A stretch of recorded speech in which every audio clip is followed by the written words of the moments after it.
Hello everyone, this is Why Do You Curate. Today we have a new product from Traxxas that I was looking at for the past couple, probably a year or so, but never was real interested in it. Well, I happen to have a VXL Valenian motor, brushless, laying around, and I was starting to think, what should I use this for? I have this nice fast motor, and I didn't want something else on wheels. I mean, it would just perform the same way as all my other cars. So I started thinking, hey, what about that boat? And I looked at it, noticed it used a 540 size motor, so bolting it on wouldn't be an issue.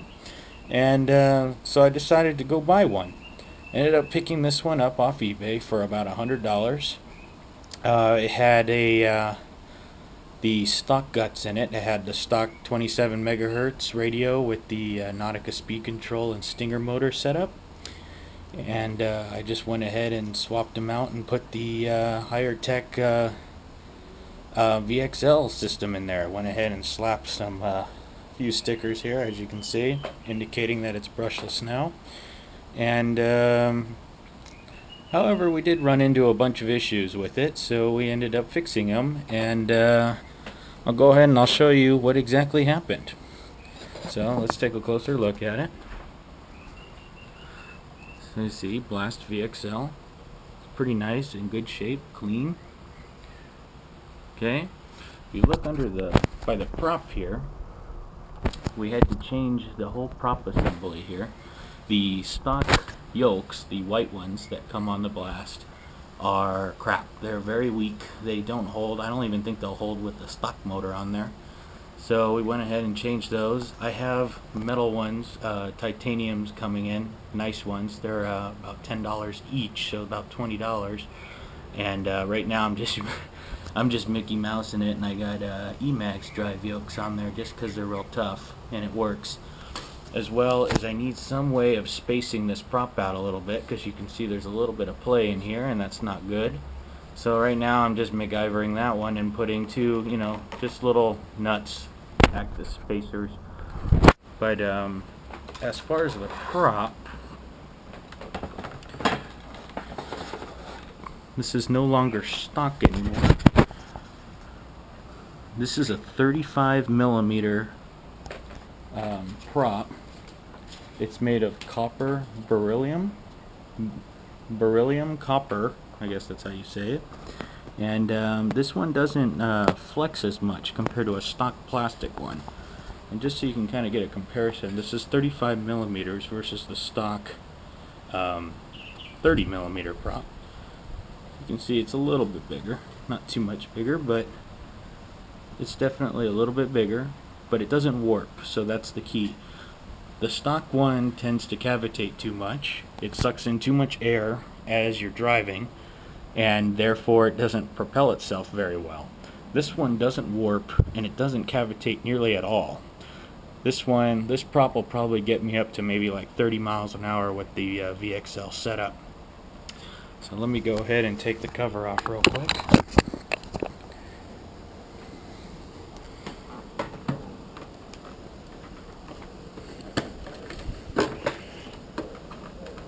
It's just held down by a rubber band. It's actually kind of nice though. That way you don't have to lose your little body clips or anything like that, or worry about them rusting up on you. But as you can see, here we go. Here's our setup. It's a little dark. Let's go ahead and... there we go, it's a little bit better. So I have the stock 2056 steering servo in there. And I've gone ahead and put in my VXL 3S right there. You can see right there. And then as we pan over to the side here, you can see the same receiver box from the 27 megahertz, as well as you notice a shorter antenna right there. Right here. A little short antenna. I've gone ahead and put my Spectrum DX 3.0 receiver in there. It's running an SR300 receiver, and I'm using my transmitter as a DX 3.0. Went ahead and installed the Valenian motor. It's got the water cooling system. I don't know if that comes out of the box like that. or if it's an add-on, because I noticed they sell it separately. I'm assuming it comes on the boat right when you buy it, but I'm thinking maybe the legacy models didn't have that. But you know, it's got the water cooling fins. It's pretty nice. There is a little issue though. It doesn't tend to pick up that much water because the inlet port, which is that little thing down there, that's the entire size of the water inlet, so it's really small. So I'm thinking if I get like a kind of like a vacuum cleaner attachment where you can kind of widen it up a little bit and then get more water in there, it would probably work a lot more efficiently. Because every time I run this, I don't even see a drop come out of the exit tube here. But other than that, it's a pretty nice little boat. It took a little, you know, tinkering around to get it working correctly. I was starting to get frustrated because I had this monster motor in here, and once I got to like maybe 5 or 6 miles an hour, the thing would just make a lot of noise and not go anywhere. So that made me believe that it was the prop as the issue, as well as my prop pitch not being set correctly. I've been hearing a lot of things saying that, you know, you want your prop to be flush with the water line. Okay, so that would make me think that the prop would need to be up higher, you know, so that it's straight. But what I actually found out, if you look, mine isn't straight at all. It's actually pitched at about a maybe 5 or 10 degree angle downward. And by it being completely submerged, it makes a lot more thrust and therefore doesn't suck in the air from being at the surface. So that's why it doesn't cavitate that all.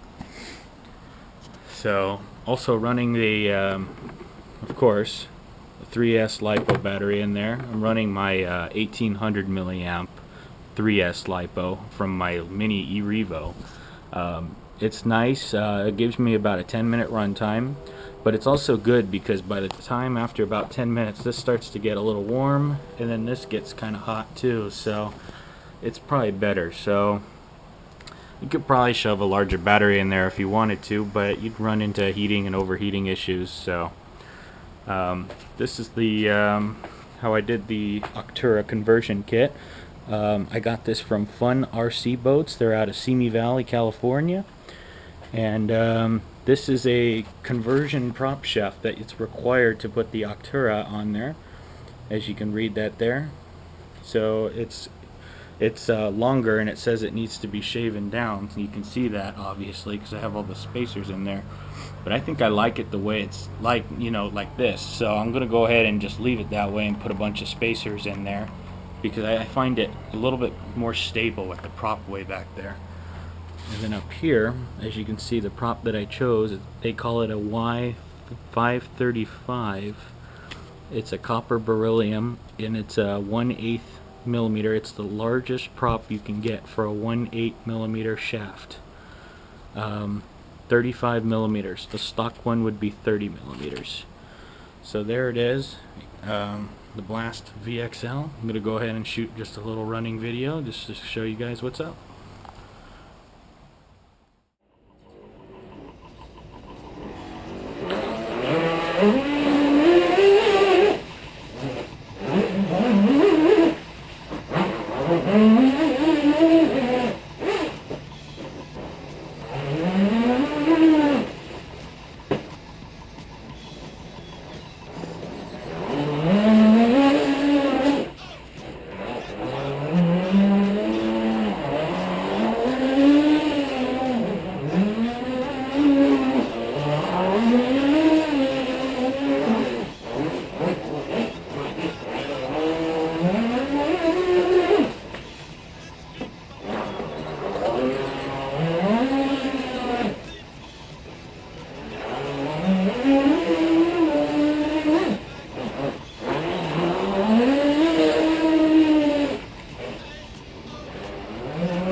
And that's it.